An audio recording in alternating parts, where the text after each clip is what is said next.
वर्षासाठी आय ने तपस्वी संत ਜਿਹੜਾ रस्ता पिता दास देने मैं बहुत बहुत व्यासपीठ से प्रणाम प्रेषित करता हूँ। श्रीमान पूजनीय संत बाबा मनमोहन सिंह जी महाराज बारण वाले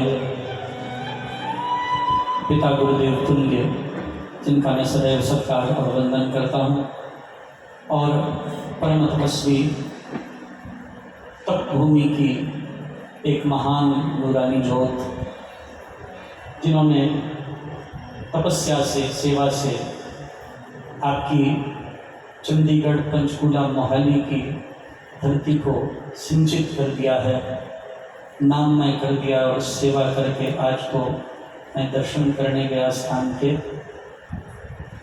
परम तीर्थ लम्या साहब दर्शन करके आया। महाराज जी ने बड़ा प्रेम दिया, बड़ी करुणा दी, और पता चला कि वहाँ पर जो फोर्टिस में भी इलाज कराने आते हैं और रहने के लिए भी जगह नहीं होती, महाराज जी उन सबको निःशुल्क वो उपचार भी करा पाए, रह भी सकें, सारी सेवा वही मुहैया कराते हैं। और ऐसी परोपकार की धारा बह रही है, जन पार उपकारी आए। परोपकारी संतों का दर्शन आप श्रीमद् भागवत के इस पुनीत यज्ञ में कर रहे हैं। ये आप सबके बड़े सद्भाग्य हैं चंडीगढ़ वालों, कि आज संत समागम इस हरि कथा में हो रहा है। इस बनावट को परीक्षित समझे नहीं, और जब इस बनावट को नहीं समझे तो फंस गए। कलयुग तो अपना काम करके निकल गए, संत अपराध कर। संत का दोखी महाहत्यारा, संत का दोखी परमेश्वर मार, संत का दोखी अद्बीज का टूटे, संत का दोखी कितने काज ना को पूछा। परीक्षित के साथ वही हुआ। परम कृष्ण भक्त, पांडवों का एकमात्र वंशज, जिसको मारने के लिए कोई कभी नहीं छोड़ी गई थी, जिस अश्वत्थामा ने पहले द्रौपदी के पुत्रों के 5 सिर विलग कर दिए और 5 सिर अलग करके अंत में जब पकड़ा गया तो ब्रह्मास्त्र का संधान करके उस ब्रह्मास्त्र को वापस न लेकर उत्तरा के गर्भ की ओर केंद्रित कर दिया, और पांडवों के अंतिम बीज परीक्षित का अंत करने के लिए तैयार हो गया।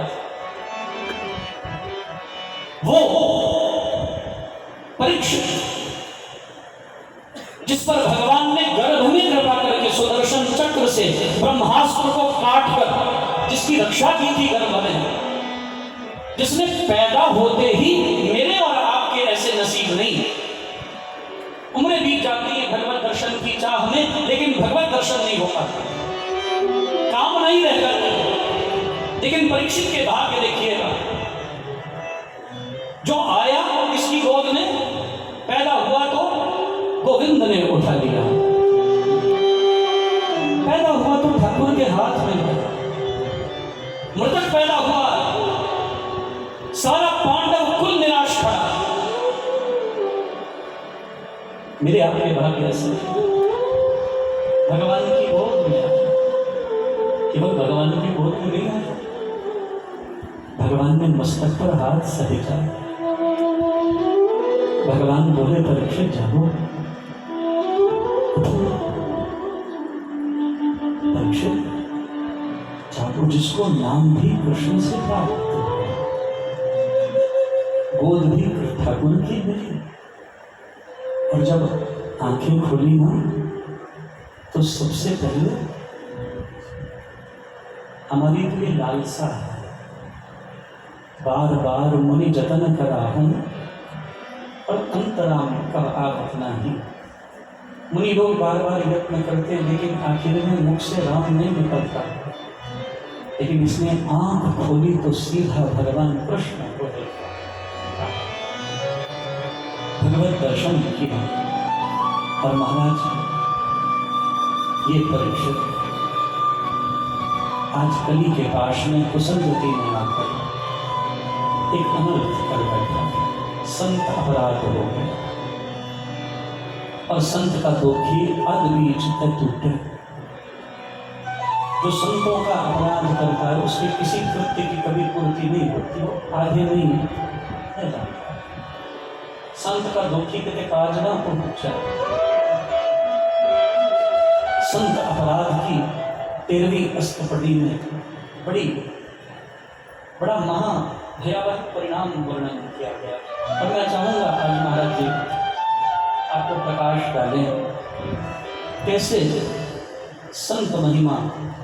गुरबाणी में तो बड़ा अद्भुत फरमान किया, हम संतन की रेण प्यारे, हम संतन की शरणा, संत हमारी ओट सतानी, संत हमारा गहना। इतनी महान महिमा है संतों की। और ये पांडव कुल में पैदा होकर संत अपराध, ये बिल्कुल उल्टा भटक था, ये अपेक्षित नहीं था, लेकिन ये करवाया गया है, ये समझना जरूरी है। इसलिए 2 चीजें आपको कहीं शुरुआत में बड़ा बल देकर, कुसंगति नहीं करना, कभी जीवन में कुसंगति न हो, कभी जीवन में भजन का अभाव न हो, भजन न टूटे। भगवान भगवत गीता में कहते हैं, स्पष्ट कहते हैं, भजन एकत्वमास्थितः, सदा भजन की स्थिति बनी रहे, इसको कभी टूटने मत दीजिए, मन को लगा के रखिए ताकि मन विषयों की ओर जाए नहीं, मन विषयों में भटके ही नहीं। विषय की वासना चित्त को विनष्ट कर डालती है। परीक्षित यहां से निकल गए, अपराध करके, संत अपराध करके चले गए, और महर्षि श्रृंगी जो स्नान करके वापस आए और आकर देखा पिता गुरुदेव के गले में ये कौन दुष्ट है जो मृतक सर्प को डाल के चला गया, किसने ऐसा अपराध किया, किसने ये जघन्य अपराध किया। बड़ा क्रोध आया, गुरु का अपमान में सहन कर नहीं सकता। वही सच्चा शिष्य है जो गुरु का अपमान कतई सहन न करे। मनुस्मृति में कहते हैं, यदि आपके गुरु का कोई अपमान कर रहा है और तुम्हारे में शारीरिक बल नहीं है उसकी जिह्वा को उखाड़ देने का, कोई गुरु का अपमान करे, तुम्हारे शरीर में अगर बल नहीं है तुम उसकी जुबान उखाड़ दो, तो अपने कानों में अंगुली डालकर, अपने कानों को बंद करके, अपने नेत्रों को मूंद कर उस दुष्ट का दर्शन किए बिना उस स्थान को तत्क्षण त्याग दो। मनुस्मृति का आदेश है। लेकिन गुरु की निंदा, गुरु का अपमान कभी जीवन में सहन नहीं करना। हर गुर निंदक दादुर होई मानस्य। लेकिन गुरु की मर्यादा टूट जाए एक शिष्य के सामने तो वो शिष्य कहलाने लायक नहीं। और श्रृंगी ने अपना धर्म निभाया। श्रृंगी ने क्या किया, उसी क्षण गंगा जल लेकर श्राप दिया। इति लंघति मर्यादं तक्षकः सप्तमेहनि दंशयन्ति स्वकुलागारं चोदितो मे ततो द्रुहम्। कुलांगार राजा महाराज परीक्षित, मर्यादा का उल्लंघन आपने किया है। इति लंघति मर्यादं, जिसने भी इस मर्यादा का उल्लंघन किया मैं उसको श्राप देता हूं। आज से 7वें दिन तक्षक वंश से उसकी मृत्यु हो जाए। जिसने भी ये सर्प मेरे गुरुदेव के गले में डाला है, 7वें दिन मेरे श्राप से तक्षक वंश उसका नाश कर। आप बबूला श्रृंगी खड़े हैं, महाराज समय का ध्यान रखें। संतों को तो कोई फर्क नहीं पड़ता। संत को अपमान प्रभावित करता है, बोलो न जी। अच्छा, संत को तो अपमान प्रभावित करना ही नहीं चाहिए। संत तो मान अपमान से परे होते। शीतोष्ण सुख दुखेषु तथा मानापमानयोः, ये तो उनका लक्षण होना चाहिए। भगवद गीता कहती है, नह निंदया नह उस्तत जाके लोग मोह अभिमाना, हर सोचते रहे न्यारो नहीं मान अपमाना। तुल्य निंदा स्तुतिर मौनि संतुष्टो ये न केनचित्, अनिकेतः स्थिरमतिर् भक्तिमान में प्रियो नरः, भक्तिमान्यः समे प्रियः। भगवद गीता में उल्लेख है, वाणी में उल्लेख है। वो जो ज्ञान विज्ञान तृप्तात्मा है, कूटस्थो विजितेंद्रिय युक्त इत्युचते योगी समलोष्टाशं कांचनः, जिसकी दृष्टि में सब सम है। योगस्थ कर्म सुकौशलम समत्वम योग उच्यते आत्मोपम्येन सर्वत्र समम पश्यति। और जो ना तो सब जिसकी समान दृष्टि हो गई है,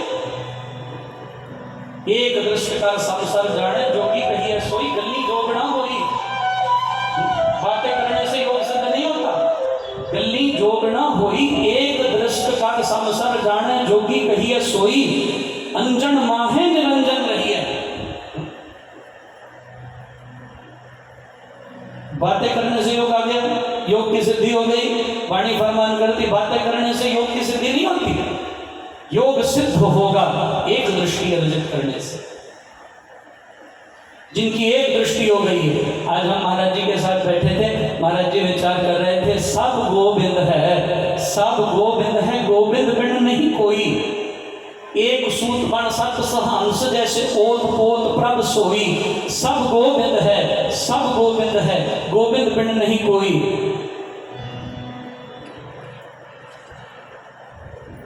आहा, बड़ा ही सुंदर शब्द नामदेव जी महाराज की परम कृति। गुरबाणी में बड़ा सुंदर फरमान आया। महाराज जिसकी दृष्टि सब हो गई, जिसने सब में देख लिया, जिसने सब में जान लिया, जो सब में उसको पहचान गया। आस्था वाणी श्री नामदेव जी की गुरबाणी में फरमान आया, माया चित्र विचित्र विमोहित बिरला पूजय कोई। सब गोविंद है, सब गोविंद है, गोविंद बिन नहीं कोई। सूत एक मन सत सहंस जैसे ओत पोत प्रभ सोई। जल तरंग अर फेण बुदबुदा जलते भिन्न ना होई। यह परपंच पार ब्रह्म की लीला विचरत आन न कोई होई। मिथ्या परम अर सपन मनोरथ सत पदार्थ जानिया। सुकृत मनसा गुर उपदेसी जागत ही मन मान्या। बड़ा अद्भुत फरमान किया है। जिनकी दृष्टि एक हो गई, संत तो वही उसको मान अपमान प्रभावित नहीं करते। मैं बहुत चिंतन करता हूं भागवत जी का। श्रृंगी ने तो श्राप दिया, उठे शमिक तमतमाते हुए श्रृंगी को देखा। सांप तो उतर चुका था गले से, शमिक को तो यह भी नहीं पता सांप डला कब और उतरा कब। तो ध्यान में बैठे थे। इस घटनाक्रम का थोड़ा विचार करेंगे। उन्हें तो पता भी नहीं डला कब और उतरा कब। जब पता ही नहीं तो प्रभावित भी नहीं। तो श्रृंगी से पूछा, बेटा क्या हुआ, तुम क्रोध में क्यों? बोले महाराज कोई दुष्ट आपके कंठ में आकर एक मरा सर्प डालकर चला गया। श्रृंगी का उत्तर, मेरे अपने विवेक से अगर मैं मत के कहूं तो यही हुआ होगा बेटा, जिंदा तो नहीं डाला ना, मरा हुआ सांप नहीं डाला। जैसा जल हो भूख में वैसा बाहर आए, बुरा ना उसका मानिए अन्य कहां से लाए। जिसकी जितनी बुद्धि होगी उतना ही काम करेगा, उसका बुरा मानने की क्या जरूरत है।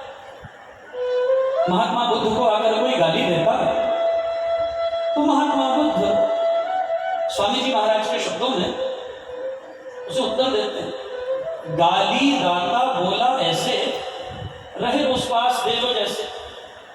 कहा मुनि ने नहीं मैं लेता, जो तू वचन मुझे है देता। सुन प्यारे हित सार सुहाना, लहू से धुले न लहू का बाना। आग से आग बुझे ना प्यारे, कुवचन नहीं कुवचन निवारे। जिसके पास जो होगा सोई देगा ना। अगर किसी के पास अपमान है तो बेचारे पे गुस्सा करने की जगह तरस खाओ भैया, इसको और कुछ आता ही नहीं। इसके पास यही, उसको बुरा मानने की जरूरत नहीं। महात्मा बुद्ध किसी गांव में गए और बच्चों ने उन्हें आकर मिठाई दी तो तथागत बोले, ये बच्चों मेरे मिठाई किसी काम की नहीं है, इसलिए एक काम करो, मैं तेरा तुझको अर्पण, क्या लागे मेरा, ये तुम्हारी मिठाई तुम्हें ही सौंपता हूँ। इस मिठाई को तुम सब खाकर आनंद से वापस जाओ, मेरे किसी काम की नहीं बेटा। अगले गांव में गए तो कुछ विप्रों ने आकर महात्मा बुद्ध का बड़ा तिरस्कार किया, अपमान किया और उनको बड़ी गाली दी। महात्मा बुद्ध ने उन लोगों को भी एक ही उत्तर दिया, पिछले गांव में गया था, मिठाई मिली थी, वो मेरे काम की नहीं थी, वो भी मैंने बांट दी और वो अपनी मिठाई वापस लेकर प्रसन्न होकर चले गए। जैसे मिठाई लौटाई थी वैसे ही तुम्हें तुम्हारी मैं गालियाँ भी लौटा रहा हूँ, क्योंकि ये भी मेरे किसी काम की नहीं है, आप इन्हें अपने साथी ले जाओ। आग से आग बुझे ना प्यारे, कुवचन नहीं कुवचन ने वाला। श्रमिक ने कहा बेटा जिंदा सांप तो नहीं डाला, मरा हुआ ही डाला, मेरा कोई नुकसान तो नहीं किया। जैसी बुद्धि जितना विवेक उतना ही काम व्यक्ति करता, कोई बात नहीं बेटा। बोले लेकिन पिताश्री मैंने तो उस व्यक्ति को श्राप दे दिया। बोले वो व्यक्ति है कौन, पता है? बोले वो तो मुझे भी नहीं पता, जिसने भी ये कुकृत्य किया। अपने योग बल से श्रमिक ने ध्यान लगाया और देखा आखिर ये कुकृत्य किससे हुआ? महाराज परीक्षित से। महाराज परीक्षित से ये कुकृत्य हो नहीं सकता। अपनी ध्यान अवस्था में पाया ये सब कलयुग के प्रभाव से, कलयुग ने बुद्धि को विकृत कर दिया और उस विकृत बुद्धि से परीक्षित से अपराध हुआ। लेकिन साध का किहा, वाणी फरमान करती सहज सुबह हो, साध का किहा फिर था ना जाए। संत वचन से सावधान रहना, ये वृथा नहीं जाते। परमात्मा इनकी लाज रखता। श्रीमद् भागवत के पंचम स्कंद में प्रारंभिक चरण में ही एक बड़ा सुंदर भाव आया है। जो संत अपना सर्वस्व ईश्वर के लिए छोड़ता, आप घर बार छोड़ सकते हैं,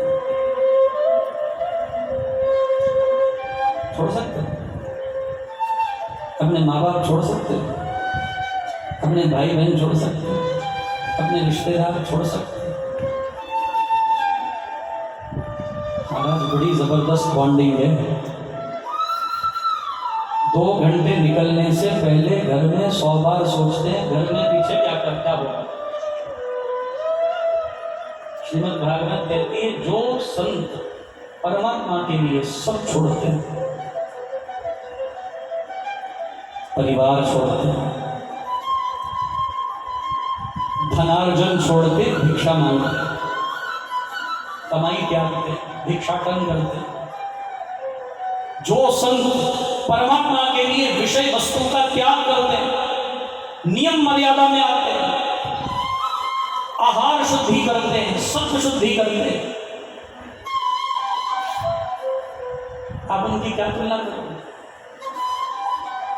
आप उनका क्या मुकाबला करोगे? क्या बराबरी करोगे?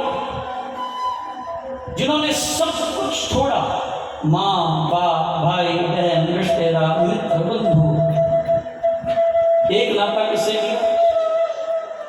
आप जानते हैं जब हमें संन्यास दिया जाता है, संन्यास दीक्षा होती है, गिरजा होम होता है, रात्रि भर अग्नि की परिक्रमा होती है। मेरी वेबसाइट पर वैसे सन्यासियों की वीडियोस नहीं होती, मेरी वेबसाइट पर पूरी सन्यास की वीडियो है, जाइएगा कभी eternalvoice.net पे जाकर देखिएगा। उसमें सन्यास दीक्षा का दृश्य क्या होता है, कैसे होती है सन्यास दीक्षा। जब सन्यासी अपना पिंडदान स्वयं करता है, अपने जीवित माता पिता का पिंडदान करता है, वो कोई सहज क्रिया नहीं है। कैसे सन्यासी को पैदा किया जाता है, कैसे सन्यास पथ का अनुगमन होता है। अगर आपको लगता है ये कोई बहुत आसान चीज है तो मैं आपको आमंत्रित करता हूं खुलेआम नियम में, मर्यादा में एक निष्ठ होकर सन्यास निभाकर दिखाओ, फिर हम मानेंगे। ये कोई आसान सहज क्रिया नहीं। अपना पिंडदान स्वयं करना, जीवित माता पिता का, अपने भाई बहन का, अपने मित्रों का नाम दिलवाया जाता है, सबसे नाता तोड़ता। आज से मेरा नाता सिर्फ और सिर्फ केवल एक और एक परमात्मा से, किसी और से। मेरा इस संसार में ईश्वर के अतिरिक्त और कोई नहीं है। तब हाथ मैं ये प्रण लेता हूं सारी सृष्टि मेरे से अभय हो। बुलवाया जाता, आप देखेंगे उसमें, सारी सृष्टि मेरे से अभय हो, मैं कभी किसी के भय का हेतु ना बनूं, मेरे जीवन का परमात्मा के भजन के अतिरिक्त और कोई ध्येय न हो, मैं ईश्वर का हूं और ईश्वर मेरा है, आज से मेरा नाता सबसे खत्म। ये शपथ दी जाती है। इसलिए महाराज सन्यासी का दर्जा, संत का दर्जा बड़ा ऊंचा माना गया। साधु का दर्जा तो भगवत रूप मानते हमारे, इसलिए हमारे यहाँ कहते हैं शंकरम शंकराचार्यम केशवम बादरायणम सूत्र भाष्य कृतौ वंदे भगवंतो पुनः पुनः ईश्वरो गुरुरात्मेति मूर्ति भेद विभागिने व्योमवद् व्याप्त देहाय दक्षिणामूर्तये नमः। श्रुति स्मृति पुराणानाम आलयम करुणालयम नमामि भगवत्पादम शंकरम लोकशंकरम सदाशिव समारभ्याम शंकराचार्यश्च मध्यमाम अस्मदाचार्य पर्यन्ताम वंदे गुरु परंपराम। नमोस्तु दंताय सहस्रमूर्तये सहस्रपादा शिशिरोरुबाहवे सहस्रनाम्ने पुरुषाय शाश्वते सहस्रकोटि युगधारिणे नमः। जो इतना त्याग करते हैं, श्रीमद् भागवत का पंचम स्कंद कहता है, भगवान उनके लिए एक शपथ लेते हैं, जिसने मेरे लिए सब कुछ छोड़ा, जिसने मेरे लिए सब कुछ त्यागा और मेरा ही भजन किया, यदि वो अपने मुख से कोई वचन पूर्ण गहराई से निकालेगा, मैं अपना सब कुछ छोड़कर उसके वचन की पूर्ति करूंगा। ये भागवत के पंचम स्कंद में भगवान के श्रीमुख का उल्लेख है। उस संत की लाज मैं संसार में जाने नहीं दूंगा, जो मेरे लिए सब छोड़ता है, मैं उसके लिए सब छोड़कर उसके वचन की आपूर्ति हर हाल में करूंगा। इसलिए महाराज सिद्ध महापुरुषों के मुख से जब कोई वचन निकल जाता था, त्यागी महापुरुषों के मुख से जब कोई वचन निकल जाता था, अदृश्य शक्तियां उस वचन की आपूर्ति के लिए समुद्र होकर उस वचन को पूर्ण कर। महाराज जानते थे शमीक श्रृंगी का क्या बल है। बोले बेटा ये अपराध हुआ नहीं, कराया गया, जाओ एक बार कम से कम महाराज परीक्षित को सूचित कर दो, अवगत करा दो। इधर जब महाराज परीक्षित ने आकर मुकुट उतारा, कलयुग का प्रभाव उतरा, तो मन में खेद होने लगा। पाप के बाद ताप आया, पश्चाताप आया, मैंने क्या गलती कर दी, मैं जाकर एक संत के गले में मृतक सर्प डालकर उनका अपमान कर दिया, कि मेरे से क्या अपराध हुआ। और मन में आया, हे प्रभु मेरे को इस दुष्कृत्य का दंड मिलना ही चाहिए, और दंड के लिए तैयार थे। And remember there is no sorry for mistakes. Sorry is for something that has been done unknowingly, which any act that has been performed knowingly calls for punishment. उसका दंड होना ही चाहिए। We must be penalized. इसे ध्यान देना। परीक्षित तैयार थे, श्रृंगी आए सभा में, और परीक्षित ने खड़े होकर श्रृंगी का सत्कार किया, मान किया, उन्हें अपने आसन पर पधराया, चरण पकड़ा। और श्रृंगी इतना आदर सत्कार देखकर सोच रहे हैं मन में, ये वही राजा मेरे पिता के कंठ में मरा हुआ सत्कार, ये मेरे श्राप का भागी बना और ये मेरा सत्कार कर रहा है। परीक्षित ने कहा, महाराज मैं जानता हूं मेरे से बड़ा अपराध हुआ, मेरे से बड़ी भारी गलती हुई, मुझे मेरा दंड सुनाइए महाराज।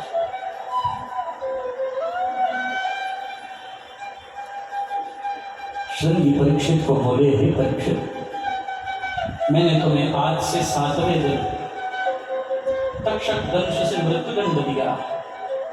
बोले महाराज मैं अंगीकार करता हूं, स्वीकार करता हूं महाराज, लेकिन मेरा एक प्रश्न है। आप संत हैं, आप दंड देने के अधिकारी अधिकारी हैं, लेकिन जो दंड दे सकता है वो कृपा भी कर सकता है। मैं जानता हूँ संत मेरे अपराध से मुझे दंडित तो कर रहे हैं, लेकिन कृपा के परम आगार हैं, कृपा के परम स्रोत हैं। एक कृपा कर दीजिए, जिसके पास 7 ही दिन बच गए हैं उसके लिए करनी है क्या, उसे क्या करना चाहिए जिससे उसका जीवन बिगड़े नहीं, उसकी मृत्यु सफल जाए। अंतकाले च मानैव स्मरणत्वा कलेवरम, भगवद गीता में भगवान कहते हैं यम यम वापी स्मरणम भावम त्यज्यत्यन्ते कलेवरम।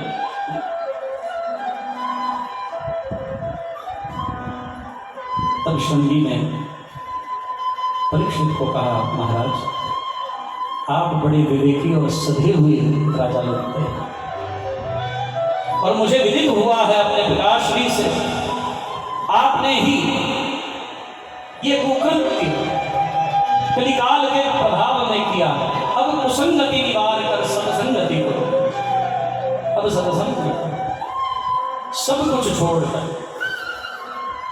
अभी से इन 7 दिन भगवान का भजन करो, और ऐसा भजन करो जन्म लाभः परम पुंसाम अंते नारायण स्मृति। ऐसा भजन करो, इस जन्म को संवारने के लिए इतना भजन करो कि जब आखिर घड़ी आए तो अंत में भगवान नारायण का ध्यान हो रहा है, गोविंद का ध्यान हो रहा है।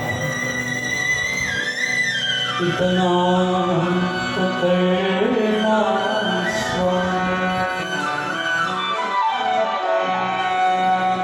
जब प्राण तन से तुम्हें, इतना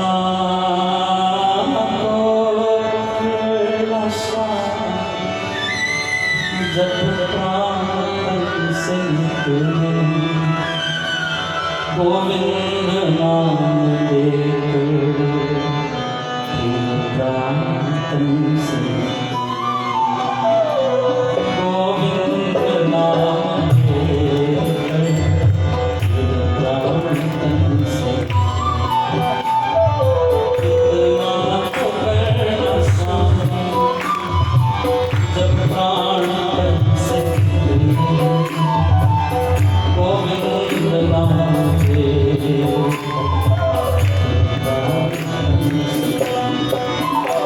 सन्मुख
इतना तो करना स्वामी ज्ञान हमसे, इतना तो करना स्वामी ज्ञान हमसे।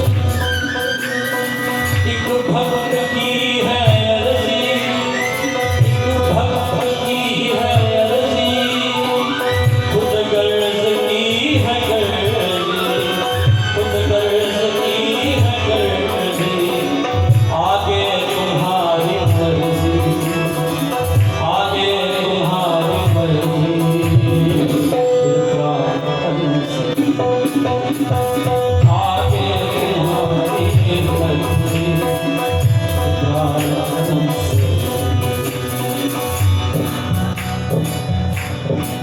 श्रृंगी ने कहा, ऐसा अर्जित कर भजन, आखिरी समय नारायण की स्मृति हो, भगवान तेरे सामने हो परीक्षित। क्योंकि साथी और मित्रगण, महाराज जी बड़ा सुंदर भाव लिखा है, साथी और मित्रगण गंगा के जलबिंदु पान तक, दोस्त साथी मित्रगण गंगा जल को में डालकर शमशान तक ले जाते हैं, बस उसके आगे कोई नहीं जाता। अर्धांगिनी बढ़ेगी तो केवल मकान तक, साथी और मित्रगण गंगा के जलबिंदु पान तक, अर्धांगिनी बढ़ेगी तो केवल मकान तक, परिवार के लोग भी साथ देंगे तो केवल शमशान तक, उसके आगे कोई नहीं।